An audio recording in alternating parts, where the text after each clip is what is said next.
Hi, my name's Martin Burnell, and welcome to Off-Grid Christianity, a weekly podcast for those who go or don't go to church, and where we can meet and hear from those that have made their faith count. This podcast series is to encourage via conversation and not necessarily change your mind prior to listening. You can contact us as well by email ogc@accessradio.biz, biz is spelled B-I-Z. Please use this address as we are to start a mailing list, which will then keep you informed of all the upcoming episodes and much more. The address again is ogc@accessradio.biz. So please enjoy today's guest, who has been a forest ranger, author, and now with his wife runs the Spirit Wind Centre for Creativity and Healing, a place where people could be unblocked. This project commenced in 2012, having been previously involved work-wise in church, business and government. More than 10 years later, they now have a huge light-filled studio and chapel, which helps to create a climate for pursuits in the arts and spiritual hospitality, plus inner healing. So, why does his wife call our guest a rustic mystic? What is inner healing and healing light?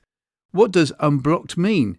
How do you go from a decent paid job to starting a charity for artists? What are the pitfalls and recommendations he would like to pass on? How can art and his centre help spiritually? All these questions better meet today's guest. It gives me great pleasure to welcome to OGC from the other side of the pond, and that's Jim Leach. Jim, thank you so much for making valuable times, good sir, today. I'm so delighted, Martin. Whereabouts are we, as far as you're concerned, across the pond? I am right on the ocean in Stonington, Connecticut, in Long Island Sound, about a 2-hour drive from New York City, north. Well, you mentioned you're a forest ranger. No doubt we'll talk about that later on. Mm-hmm. And we'll also find out whether or not you met Yogi Bear. That's the only thing I know about forest rangers. So, I have all sorts of bear stories, yes. Oh, we'll look forward to hearing one of them then. Maybe you met Boo Boo as well. But before that, let's go with the 5 questions, if that's okay, good sir. Sure. Question number 1.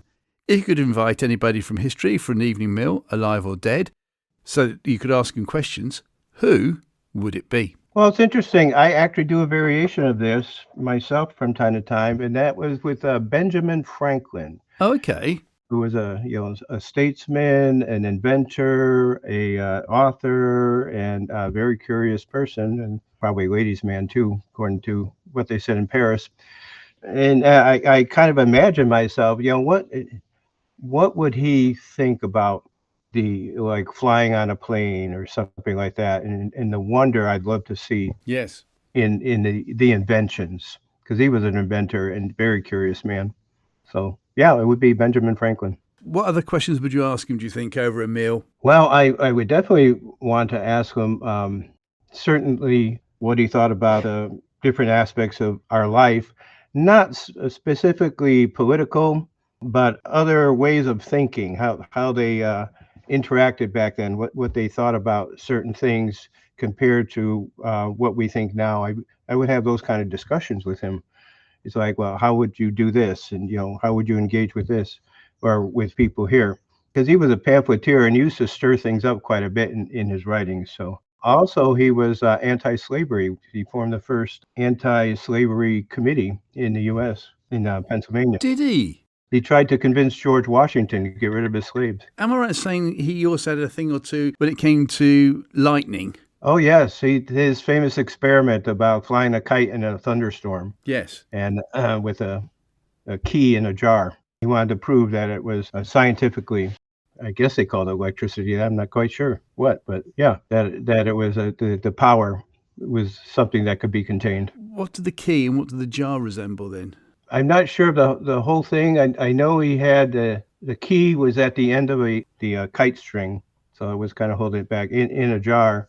And what happened was when the kite got hit by lightning, the key lit up. So it was almost like his first ever light bulb as well, if it was in a jar. One of the things he invented was lightning rods. Yes. They go on. On churches and things like that, yes. Yeah. Oh, it's interesting you chose him. I don't think we've ever had him before, so well done. And all my years.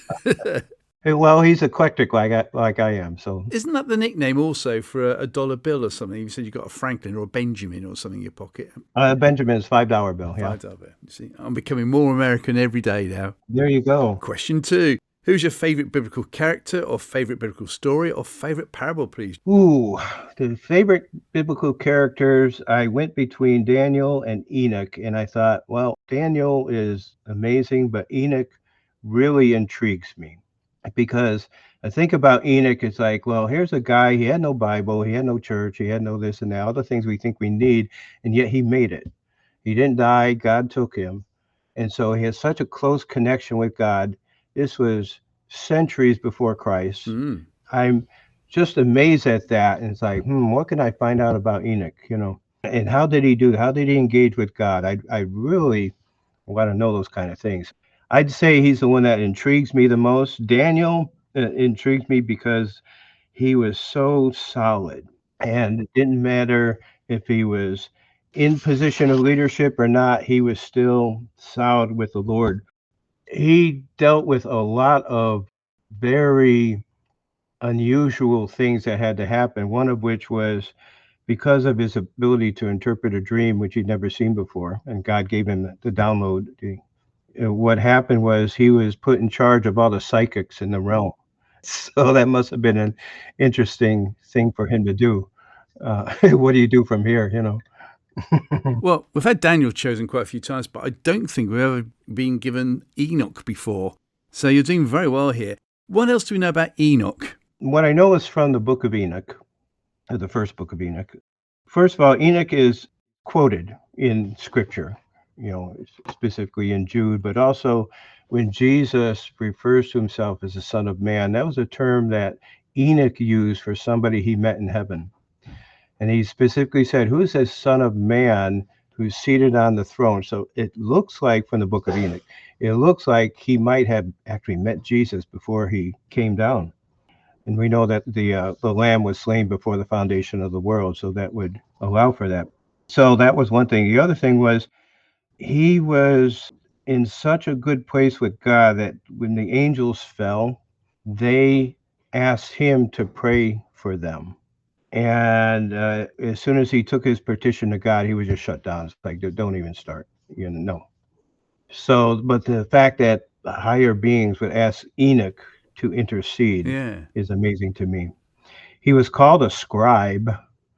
I have no idea what books he wrote, but he would have been an author. He would have been tuned in with words from God, apparently. Right. So those are, a quick list of what I could tell you about Enoch. Where could we find the books of Enoch then? The books of Enoch, they're in the Apocrypha.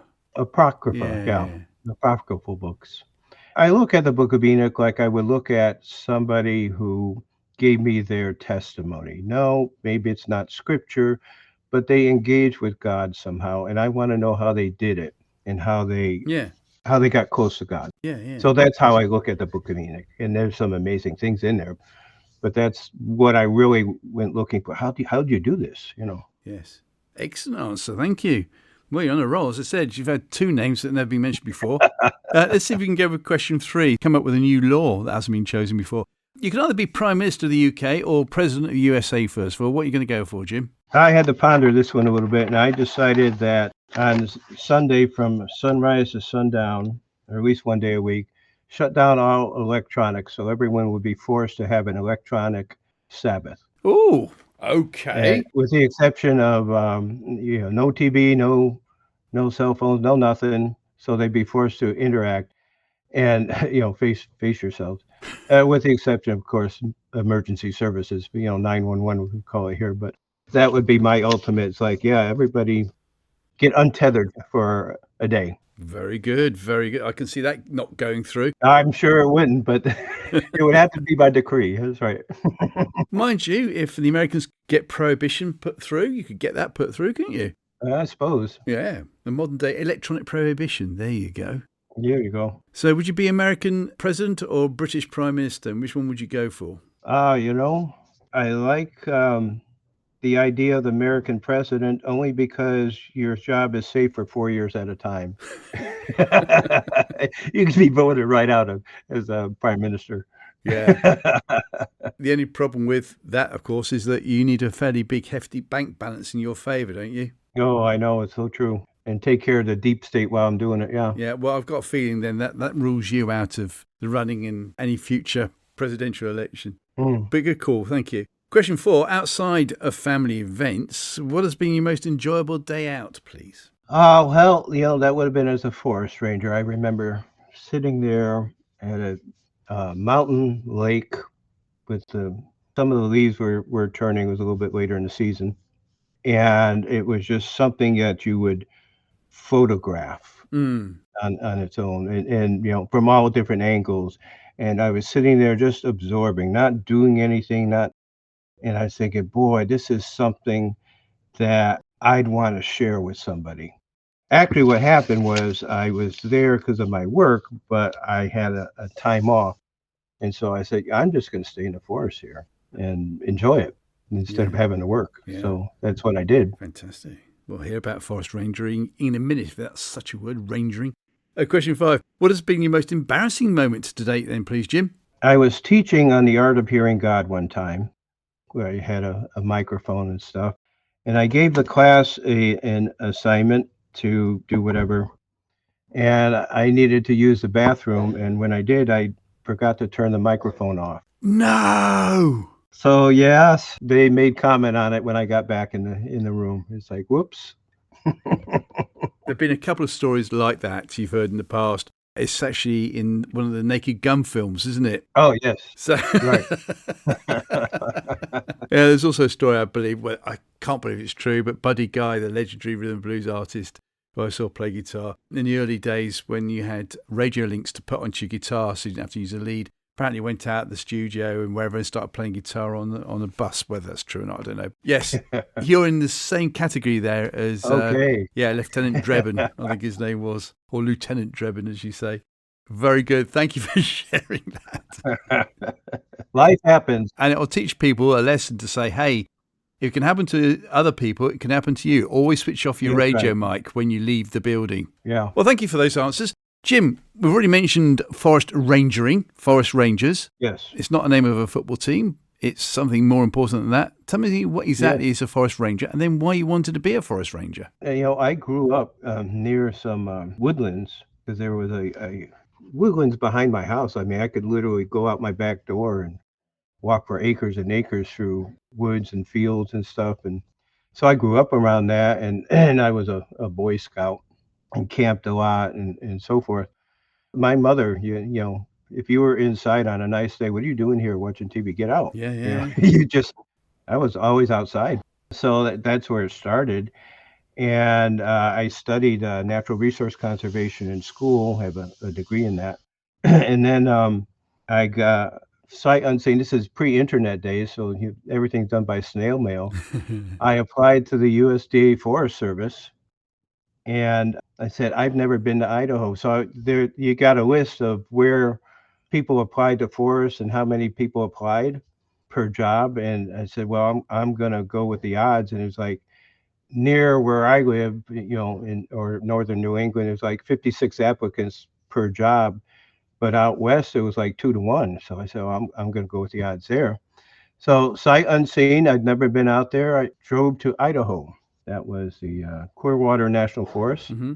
My first job there was 50 miles from the nearest town, which was in a different state. Yeah. Wow. Mail delivery was only a couple times a week, and it came when the food truck came. So, well, mostly I lived in a tent because I'm a wilderness ranger and I was out clearing trails. But when I came back to a bunkhouse, which was nice and cozy. So you can imagine all kinds of weather in the summertime. You're out in it. If it rains, you get wet. So what did you actually have to do then? Well, there were several things. My last job was in the Uinta Mountains in Utah.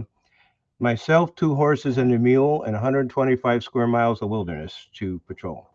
So the things that I would do was I would repair trails, and lots of times, wind would knock down trees and stuff. You had to take that back. And that last job was in a designated wilderness area, which means you weren't allowed to use engines. You couldn't use chainsaw, in other words. Everything was done by hand, either a saw or an axe and stuff. 10,000 feet high, so you could run out of breath relatively quickly doing by hand. The other thing was if you saw a forest fire starting, you were the first one to put it out, and you somehow had to get word that you needed help. If you're 10,000 feet up or 25 miles away from nearest civilization, Yeah. how are you going to tell people, apart from making smoke signals, that there's an issue? Back then, I had in Utah, I had this big Motorola radio that's strapped to my belt. It is a big block. I don't know how to describe it. But if I was in a certain place, like I don't know if you've ever seen pictures of the gold rush days in the United Yes. States where they have a tent with a stovepipe coming out. Yes. In the middle of my area, I had one of those tents. If I was at the tent and I could probably be about 50 yards on either side of the tent, I had direct access to a tower which would relay to the ranger station. But the rest of the time, you just pick a chance. Well, I've got to ask you then, how many Yogi Bears and Boo Boos did you meet? And what was it like? Quite a few, actually, mostly black bears. I can remember my first year. I'm all excited. I'm 50 miles from town, walking behind behind where we were at the bunkhouse. Had time off, and I come around a corner and I see a bear that was digging for grubs or whatever. And let's just say that the bear and I startled each other. Fortunately, he ran one way and I ran the other. Probably the funniest story with bears is I was in Canada. I actually worked for an agency that was training teenagers. It was kind of like an outward bound experience. I taught wilderness survival skills. But one of the things we did, we were actually building a trail. On a new trail, I had a group of young women with me, and I was a little bit ahead of them. And I came to the trail, which was a week old, and I saw a baby bear. And it's like, wow. And this bear went scooping up this tree. If you can imagine a tree that's 6 foot wide Right. and no branches for like 80 feet. Okay. One of those kinds, right next to the trail. It's like, uh-oh, because this is where there's a gap in my college education. I've come across this baby bear while I wait for the girls to catch up. They caught up, and then there's two yearlings, bears in the trees, which means it's a black bear because black bears can climb. But where's mama? So how do you find the mother? That they didn't tell me this in college. If you can imagine, all I have is a machete with me, head saws and stuff like that. So I'm like, well, you all stay here. I'm gonna walk ahead, and I'm walking across. And what I had done, I had designed the trail so that instead of building a bridge, we crossed a beaver dam. This was in Canada, in Yeah, Ontario. yeah. And so across a beaver dam, which is about 30 feet long, and I'm walking across the dam, and I'm like, "Here, bear." I didn't know what to say. So, here, bear.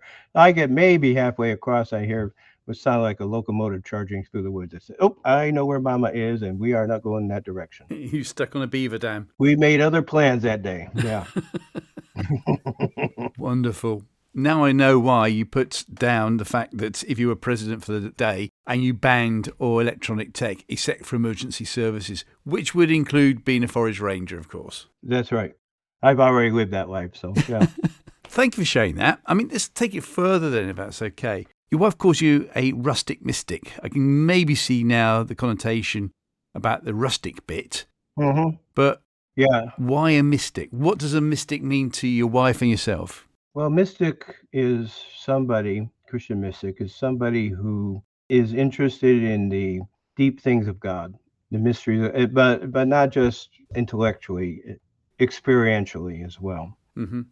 So with that, I do contemplative prayer and I try to engage with the Lord and engage with the heavenlies because I realize a few things from scripture, well, also other places, but a few things from scripture. Like there were several times where people engage with God. Jacob had this dream, for instance, and Yes. angels ascending and descending. Well, that's in the book of Genesis. And so that means there's a door open there. And in the book of Revelation, John is before the candlesticks, and then a voice says, Revelation for come up here. It's like, well, there's a door open there. So when did the door close? Well, it never did. So that's the mystical part of actively engaging with God, not merely for the purpose of having an experience, but I do want to understand his ways. And do want to have a relationship, and the experience is awesome and so forth, but there's so much more that's available to us than we allow otherwise. Yeah, I've heard of that quite a few times, in the past 30 years. So I'd love to tap into that. But before we do, the Mhm. word mystic, If you say that to somebody on the street, they might say, oh, no, you can't have that. It's such a new age thing. Yeah, Why do we have this worry about the word mystic? we have to worry about the word mystic is because the tendency that people have is when other people use the word, particularly New Age and so forth, and Indian yogas, and our language is limited. But Yes. when other people usurp the language, it scares people. But the fact of the matter is, we've had Christian mystics since the beginning. John, the apostle, had experiences of Jesus. We have the book of Revelation that came out of that. Yes. Starting there, his disciple Polycarp, who was a Simeon, the new theologian, had an experience, I think it's about 500 or 600 AD. And he actually got in trouble with the emperor's theologian because he insisted that people had to have an experience of God, not just ethical understanding of Christianity. He's called the theologian of light because he had an experience of God, a bright light appeared, and he had a time of inner healing and stuff that went with that. Mystics, Julian of Norwich was famous around the time of, say, around 1650 and stuff, is when they got out of favor. Because what happens is when you have these amazing experiences of God, you really don't have words for it, and so people can't relate to it. Mm-hmm. And now you have the age of enlightenment that comes in, and the church makes adaptations. Well, this is what the culture says, so we have to adapt so the culture understands where we're coming from. So that is more, I don't say left brain, but that's more logical and Greek thinking.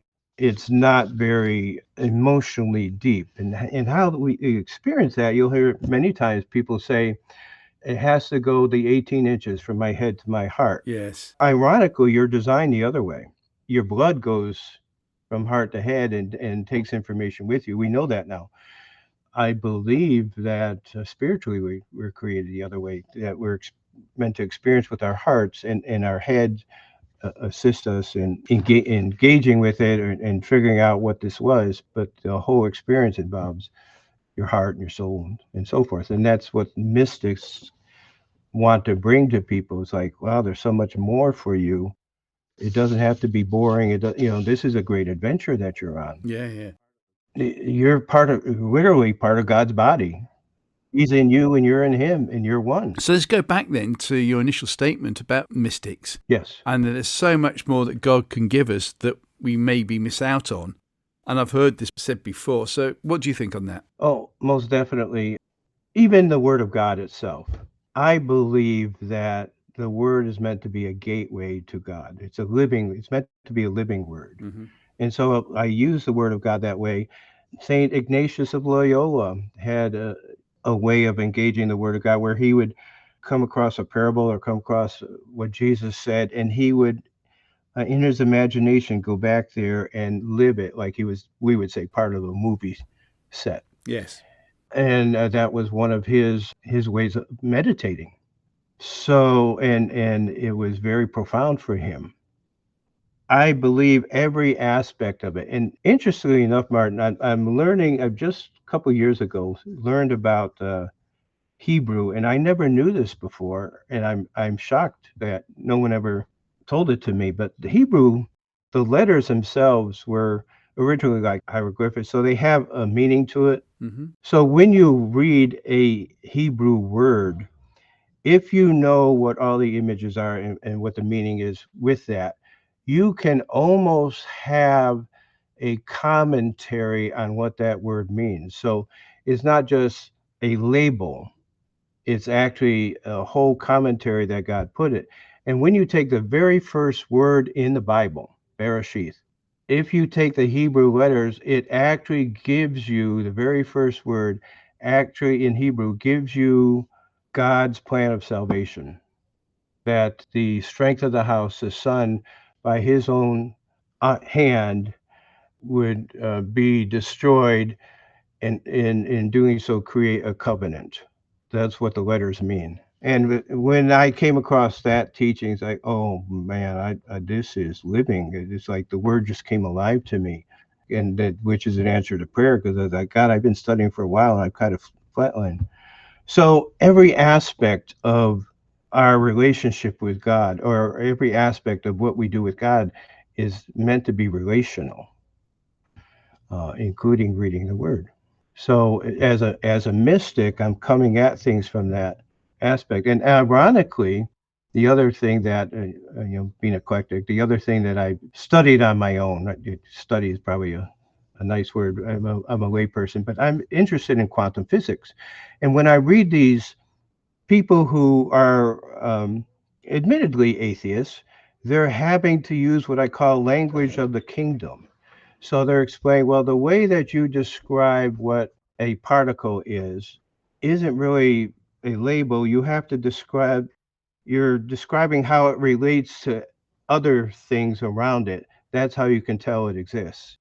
And it's like, wow, that's like the language of the kingdom. They have to use relationship to describe, for instance, a meson or a quark or something of that nature. So it's all there. We could talk about that for a long time. Oh, I know, right? But that's great, because I want to know now then, if that's all right, regarding the fact that they were a forest ranger. Yes. What made you leave the wide openness, brown and black Oh, bears and looking after people? it's true. I did live my dream. I did. And having done that, I was like, you know what? I lived on my own, and so I can still live on my own if I had to. Yes. But I realized, no, I'm supposed to be engaged with people. And there was part of me way back in high school when I took a test. It's one of those tests that, for your job skills and what you'd be good at. And I came out equally. I could either be a forest ranger or Astronaut. a minister, actually. And I was like, okay, yeah, me and minister, that's going to happen. No, apparently mindset, or the gift mix is probably a better way to put it, allowed for both. So having done that, and I said, well, okay, can I take my skills and work with a mission agency? That's how I began the process of doing it. With all your experiences that you've got from being a Yogi Bear follower sort of thing, Right. people say, who's Yogi Bear? Check it out, it's a cartoon series. Yeah, right. But all these sort of things that you've got in your past, why did you suddenly want to chuck all that away and open the Spirit Wind Centre? Having walked away from being a forest ranger, I went through a season with taking different odd jobs and stuff like that. So I ended up working at a church for 10 years. Yeah, I was an assistant to the rector. But why would I do this? Well, there was one day when my wife came, and my wife, by the way, is an artist. But she came, if money were no object, what would you really do? And I thought about it. I said, you know what I would do? I would have a place. I was thinking a little bit more of land and stuff. I have a place where we invited artists and interesting people in. It would be self-supporting, like a garden farm or Yeah. something like that. I wasn't interested in animals. It would be a spiritual community that would be actively involved in the community around us. We would have artists, we would have writers, we would have very interesting people come in and engage with them and them with us. And my wife looked at me and said, I would do that with you. And so what we have here is close to that, about 90% of that first vision, 90, even 95% of that first vision is what we have right now. It was a place where we could have people experience God just by being with us. Yeah. Because I'm meeting people who say, oh, I'd love to do this, but I need to get finance sorted first of all. I need to make sure that I can give up my job so I can go into it. And there's always these reasons, and they're genuine reasons for why they're reluctant to Yes. pursue what could maybe the path that God wants to go on. Let me tell you about our path. Please. My wife and I got laid off on the same day. Wow. In 2009 because of the crisis, not because of anything we did. And so it's like, well, now's the time to start. So we have no money. We have 2 kids in college and one on the way. We're going into debt. We're going actually into foreclosure on our house. This is how we started. So you can't get any lower financially than what we were, short of being on the street. So here's what happened. We sold our house the day that foreclosure was supposed to happen, by God's grace. We had done a 2-year discernment of where we're going to move to. But by faith, we said, we're supposed to come to Stonington. We know we're supposed to come to Stonington. So by faith, I couldn't even afford an apartment at the beginning. So by faith, I got a P.O. box in Stonington. That was my stake in the ground. I said, there's something I can do. That's my stake in the ground to move me in the right direction. And we hooked up with another couple who got us hooked here. And we end up, because we sold our house, we had some money coming in and stuff. We were able to do an apartment for a while in Stonington Borough. And then that couple moved on. And so now we had in our savings enough rent for 2 months. And that was 10 years ago.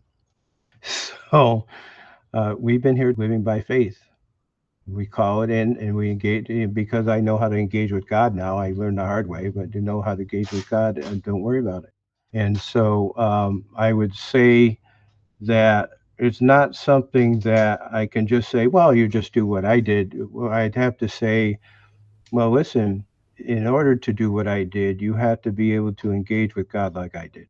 Money is never the issue Keep going. to your dream. Money is never the issue. What is the issue is how confident are you that your dad will take care of you?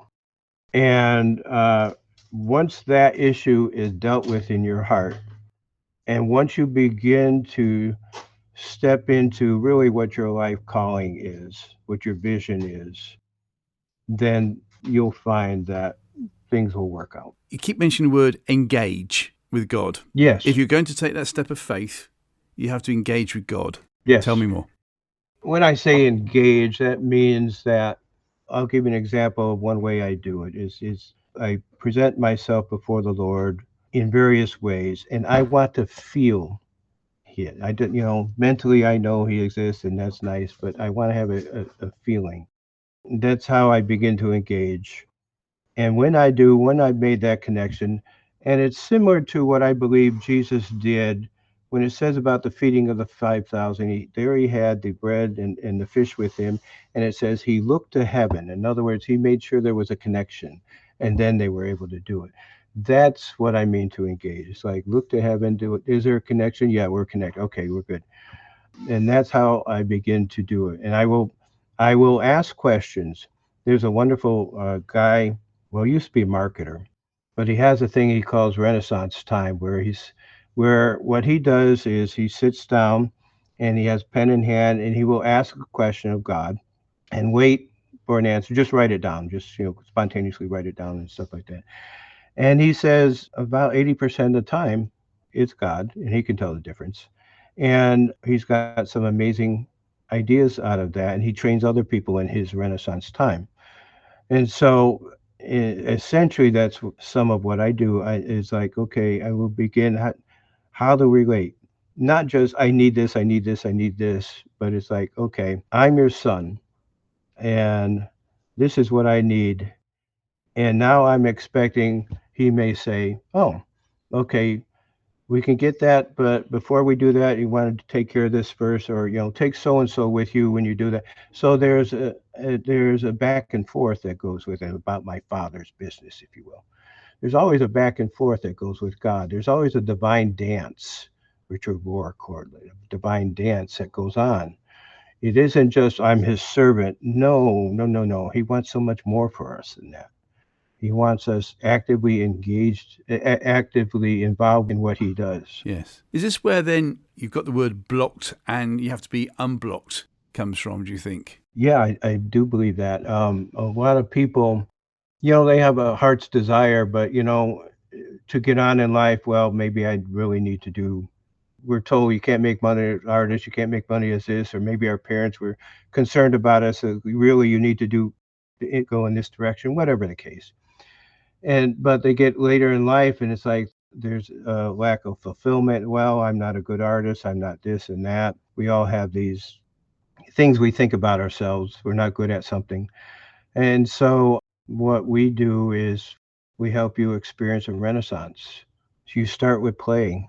Go back and playing. Go back to creating. You were meant to be a creator. Every one of us is meant somehow to be a creator because we're made in his image, our creator. Yeah. And so there's like an inner healing that happens with that. Well, I'm not an artist. Yeah, but look at what you did here. Or I'm not a good writer. Well, okay, but look at what you've gotten so far. Oh, well, yeah, I hadn't thought of myself that way. So there's a thing that goes on with that. We do. It really is a type of inner healing. But how many people are actually blocked from doing things which would stop them then from doing what God wants them to actually do? Huh. In my experience, most people, it's somewhere in their lives. And part of it is because we have had to conform to other standards. Part of it is because school teaches you to think and operate in a certain way, and so we get kind of programmed in that way, and which isn't really out of the box, but it teaches you how to successfully answer questions or answer tests and so forth, or linear thinking. But when you're creative, you have to, we call it outside the box. Mm, Really, it's more by association. A lot of things. Well, wow, that makes sense over here. And if I did that, it would kind of fit here. Really, that's what goes yeah. on.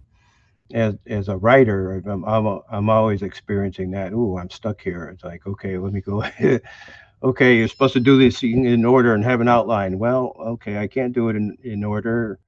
I know what this part's going to be, so let's me do that part and this part over here, and then and you have to give yourself permission. A lot of people really don't give themselves permission to make mistakes, and that's a big thing. You have to give yourself permission to make lots of mistakes.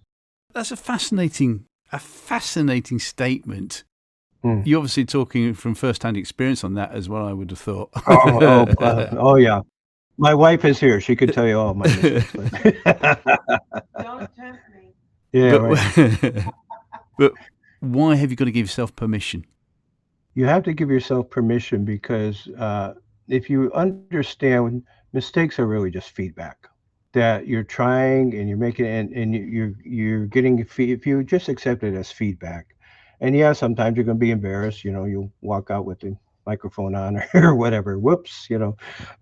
I'm 68 years old. I don't mean this in a bad way. I almost don't care what people think Yeah. about me anymore because, I've been burned over by life and then come on the other head. And so now I'm actually free. It's like, oh, okay, this didn't work out and so forth. But that's okay. What happens is if you allow yourself to make enough mistakes, you're also going to find that you become your best friend because how can you live on your own? Well, and not be lonely. Well, the way to live on your own, like I did, and not be lonely is I was my own best friend. I don't beat up on myself. Yeah, I make mistakes. Oh man, I can't believe I did that. Whatever. But I don't stay there. It's like, well, what? Somehow or other, I'm going to make this work. I would say a lot of people don't view mistakes that way. Because of that, they're not free. So to be free then, what have you got to do? Can't be free without being in good relationship with God and good relationship with yourself. Be truly free, and as best you can with others. What that means is you've got to stop performing for God and just enjoy Him. You've got to stop. I should be this way with yourself, and just I'm going to enjoy where I am now. Because otherwise, what happens is you line up with the accuser of the brethren against yourself. Well, I should be this. I should be smarter. I should be further along. I should have known better than that. All those kind of things. And true or not, that's still part of the process God has us in. If you've taken care of, if you just settled, you know what? I'm going to enjoy the process. I'm going to enjoy what I have now. But this is my vision. This is where I want to head, or however that looks, then what you'll find is it's easier. Not simpler, but easier. When you're easier on yourself, life gets easier.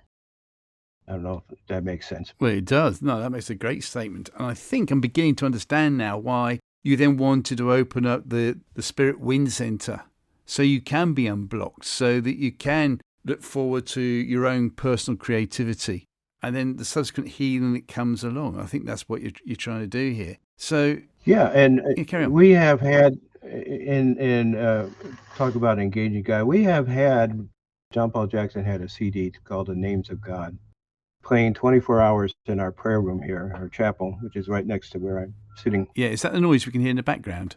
Is there some sort of practice band going on at the moment? Oh, there's a truck going by or something. So we had that going, and we were literally building an atmosphere of praise to God there. Even when we were there, it's going 24/7. What happened one day was somebody came by, and we weren't here that day, and so they were just leaning on the door to the prayer room, to the hallway, and they got healed just because the presence of God was there. And when we heard about that testimony, it was like, yes, this is perfect. This is what we want. So what happens when people come, even people of other spiritualities come in here, because we have an open studio that happens every Saturday. Even people other spiritualities come in here and they'll say things like, "Wow, the light in this place is different." Well, it's not just physical light. They're experiencing something there, and they know there's a peace, a shalom that's in this place as well, that allows for the creative to happen. People ask, why you have a chapel with a art studio? Well, the spiritual and the creative, they come from the same place. And when I explain that to people, it's like, oh, yeah, that makes sense. And that's all it needs. So for art then, how important though is it for someone to come and just start to paint? She actually does art parties with collage, which is a very forgiving medium. And so if you make a mistake, you pull it up and redo it and stuff like that. It's important for the person to play as they're doing it. They come in, they want a lesson, this and that. That's Lisa's forte, and she'll give some direction, but she'll also say, "Oh, you might want to consider this," and let them put on canvas what their vision is. Everybody who has an art party comes away with a different piece. It's not like, well, put this piece here and now you put this on and so forth. It's like, okay, you might want this over here. Oh, I'm stuck. Okay, what do you got going? Oh, okay, make this adjustment here. Because on the one hand, you leave people alone, but on the other hand, you're kind of hovering in case they need you. And whatever they need, you allow that to happen, and you give them the freedom because you're there to experiment. And so that's what comes out in the paint. And you find out, wow, this kind of paint is a warm paint. And so if I put this with a cooler coat, then wow, that really made a 3D effect. And in oils, you can do that. But But how many people would want to get unblocked, but they can't? Whether they use the artistic skills that your wife has got to try and to get to open up, but they can't. yeah, but they can't. Yeah, usually that requires a little bit more spiritual direction and stuff. And that's a longer process. You're not going to do it in one sitting. No. It's a longer process, but it's doable. And it involves lots of stories. All the mistakes we've made come out in those stories. And because we're free, it allows them to be free. So you have to also be in a safe place for that to happen as well. Well, there has to be trust as well between the person. Yes. It's not going to, as you say, take one sitting. It's not going to take an hour, is it? No, because you took a whole lifetime to get where you are, and Yeah. it's going to take some unwinding of that. Won't take a lifetime, but it takes some unwinding of that. And we're in healing ministry. Lisa focuses more on the inner healing, and I focus a little bit more on the physical healing. Because we're in healing ministry, we ourselves have to keep going through our own inner healing so that God can just flow through us. Something will come up and you get triggered. It's like, whoa, where'd that come from? Yeah. Okay, God, I'm going to present this before you, and let's engage. What God reveals, He heals. So you're revealing this right now. Let's do something here. Whatever I need to do to be healed in that area. And it's like He told Jeremiah, "I will heal you of your waywardness." It's not like that I have to fix myself. I've gotten away from doing that. Church teaches you to fix yourself. No, no, no. You need healing in that area, and that's a different mindset. So your past 12 years, really, so 10 years of doing the Spirit Wind Centre. And you started off with nothing. Yes. Now you've got something for the glory of God to use. Yes. What have been the highlights for you in those 10, 12 years? The highlight's always about people. When I get to say I'll pray for somebody and they get healed, I was there when God worked. Or when I think about the original vision, which was totally impossible. And yes, we've made lots of mistakes along the way that looking back we shouldn't have done, but it's like, okay, here we are. We're still here. Because of the lifestyle that we built for ourselves, I'm always growing. I'm free to grow. And what I knew on a certain level 12 years ago is like, wow, that's just a piece of a whole bigger thing I know now. And I'm excited about that. I love learning. I love, like I said before, I'm eclectic. Yeah, yeah, So yeah, I yeah. love all these things, And actually, that's an area I got healed of too, because I used to think I am supposed to be more a certain way. And then I realized, you read things about Leonardo da Vinci, it's like, I can relate to that. He did this over here, he did this over here, he didn't finish that, like what I was like. And, all these kind of things. It's like, oh, wow, okay, this is my gift mix that has allowed for that. So that's, finding out more about how I relate to the Yes. world and cosmos, if you will, has been a highlight as well. See, I can understand the inner healing, but call me Mr. Cynical, the physical healing can be something completely different. And I'm sure there'd be plenty of people say, oh, yeah, well, it doesn't actually exist now. So, how would you describe what a physical healing actually is, please? And why can some people have it and not others? Smith Wigglesworth was a famous healing evangelist back in the 1930s, I Yeah, think. 2030s, yeah. And he had a way of saying this: I go up, I go down, I go up. Before he died, one of his disciples, I guess, asked him, what's your method? I go up, I go down. I go up, I put my hand in the hand of Jesus. I feel his power come into me, and then I go down and put my other hand on the person and they get healed. Okay, if you wanted a method, that's it.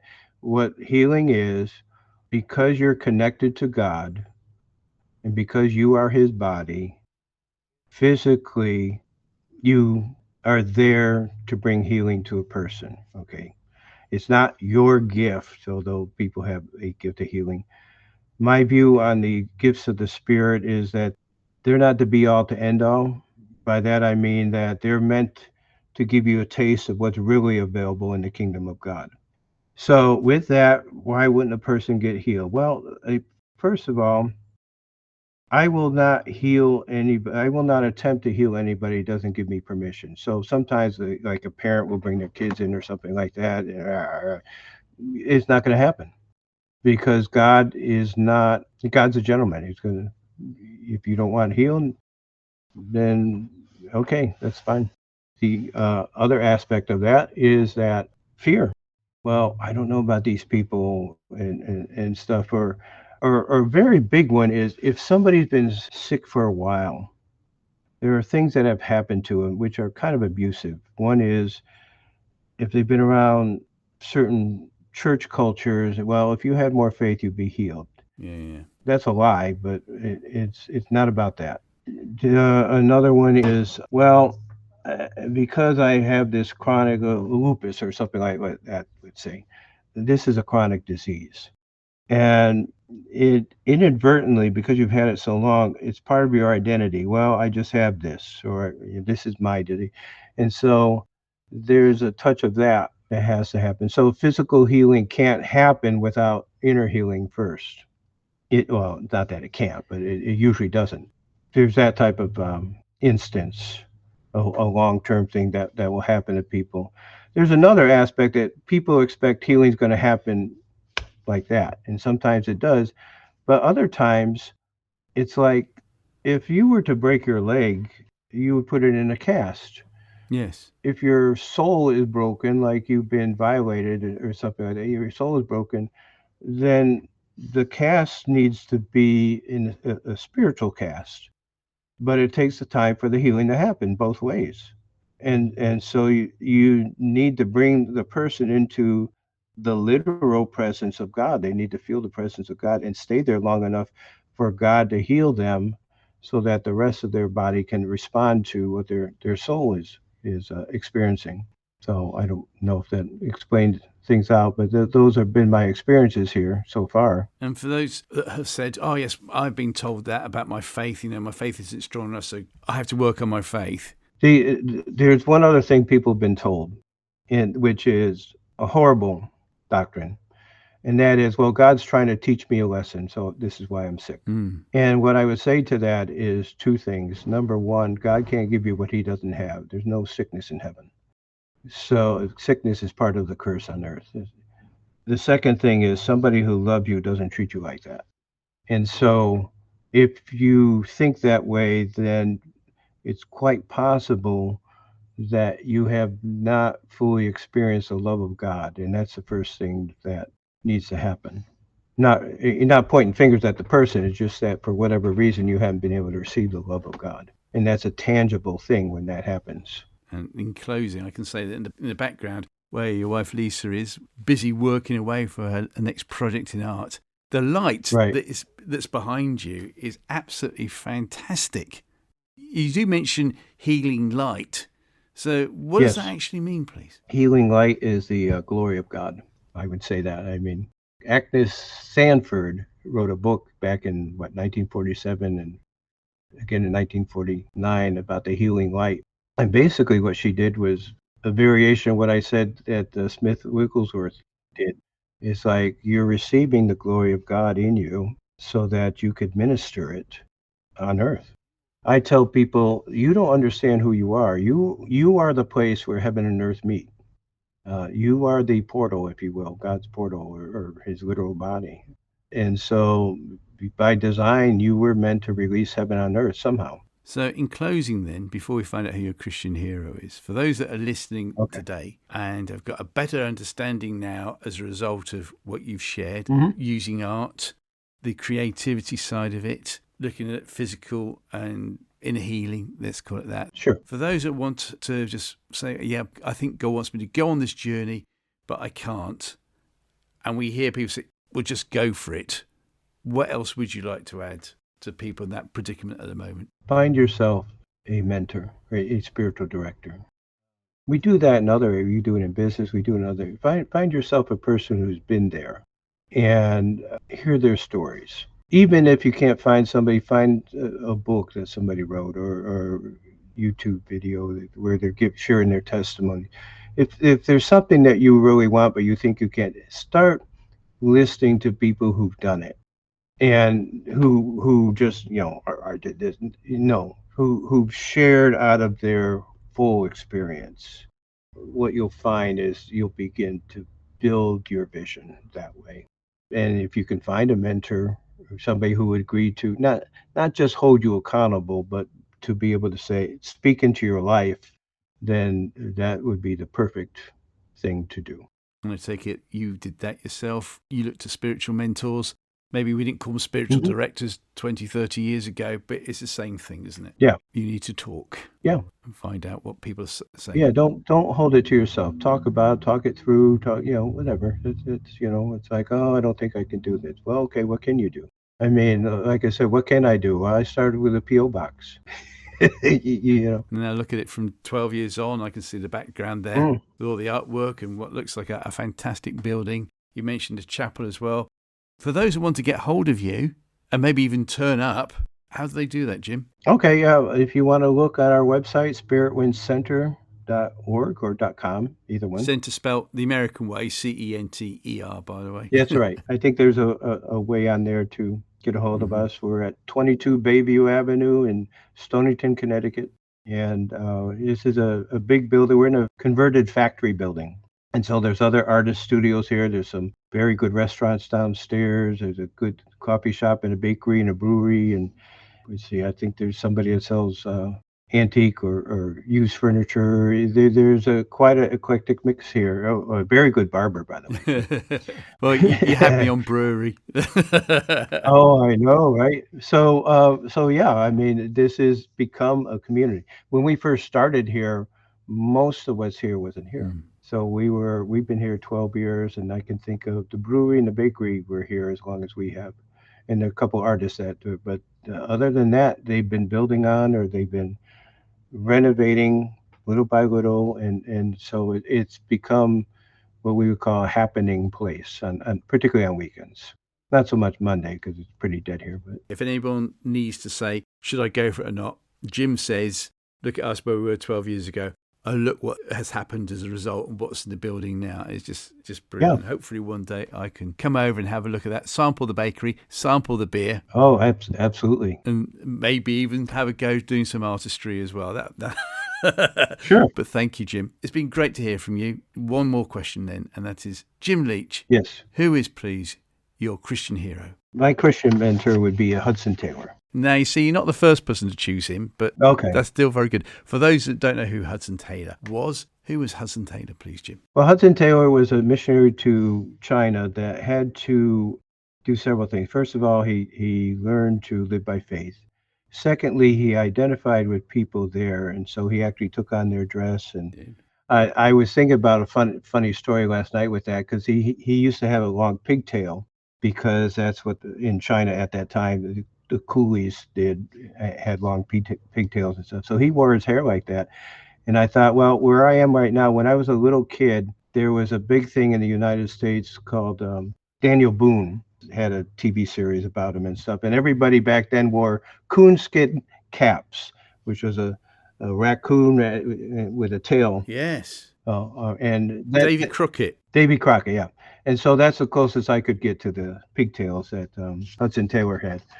So, but yeah, he was a man of faith, and he had to start off on his own with no visible support and work from there. You did. And as a result of which, you've now got Chinese Inland Mission, which has now changed its name to OM, am I right in saying? Yeah, OMF, yep. Overseas Missionary Fellowship. Yeah, one of his mentors was my Christian hero, and that is George Muller. Yes. Yes, even Mr. Hudson Taylor was able to get mentorship, if that's the right word, from other people who've been there, seen it and done it. Yeah. And he was prepared to then go across the other side of the world, which he duly did, of course.